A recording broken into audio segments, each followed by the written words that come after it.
Assalamualaikum warahmatullahi wabarakatuh. Bagaimana kabarnya hari ini anak-anak bunda yang soleh dan soleha? Semoga kita semua selalu dalam keadaan sehat walafiat. Amin, Allahumma amin. Minggu lalu kita telah mempelajari tentang Nabi Yahya alaihi salam. Di minggu ini kita akan mempelajari tentang Nabi Isa alaihi salam.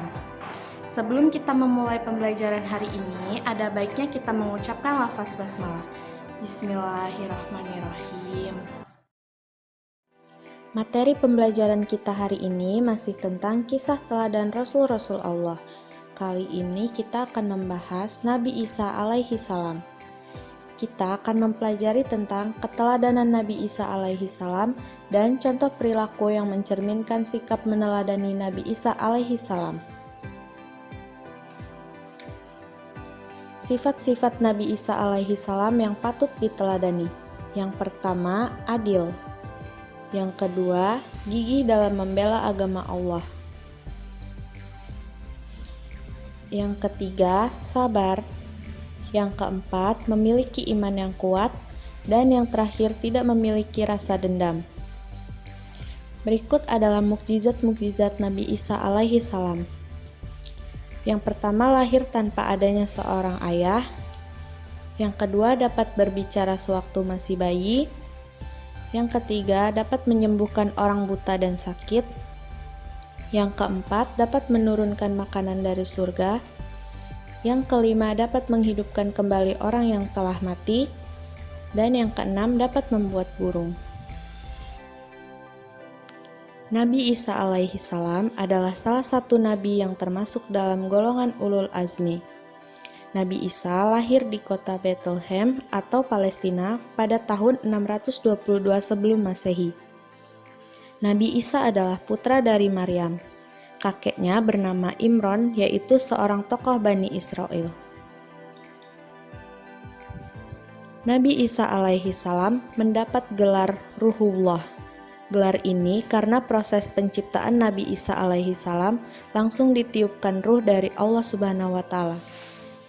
Kelahiran Nabi Isa alaihi salam tanpa melalui perantara seorang laki-laki dan perempuan seperti manusia pada umumnya, tetapi hanya melalui perantara seorang wanita sholihah yang suci, yaitu Maryam binti Imron. Ketika Maryam menyendiri, tiba-tiba malaikat Jibril datang untuk mengabarkan kepada Maryam bahwa ia akan dianugerahkan seorang anak laki-laki yang suci. Maryam khawatir, bencana serta kesedihan akan ia terima setelah melahirkan anak tanpa ayah. Hingga telah tiba waktunya Maryam melahirkan seorang anak. Dengan rasa sakit, ia memaksakan diri untuk bersandar ke pangkal pohon kurma. Setelah melahirkan, Maryam memerlukan air untuk memandikan anaknya, serta memerlukan makanan. Jibril menyampaikan pesan dari Allah Subhanahu wa taala agar janganlah Maryam bersedih hati, bersusah pikiran, karena Allah telah menyediakan air, yaitu sebuah anak sungai yang kecil dan airnya jernih.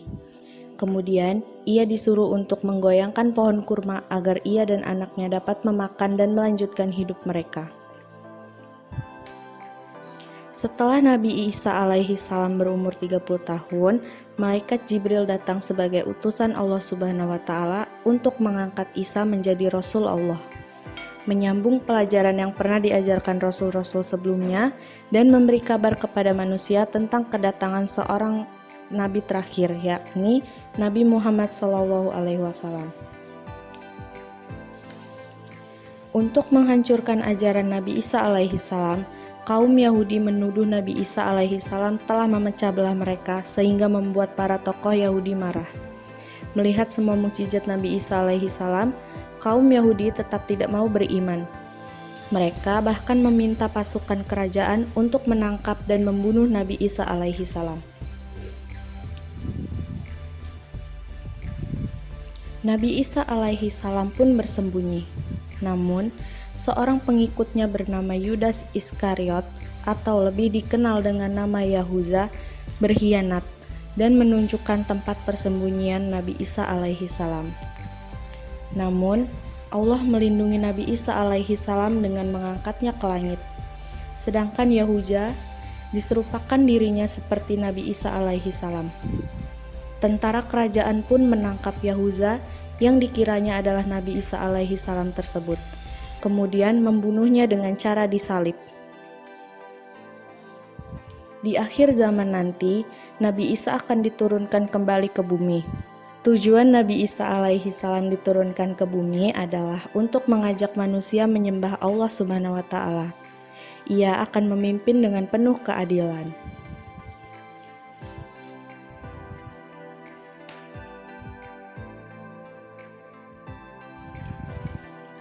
Sekian video pembelajaran hari ini.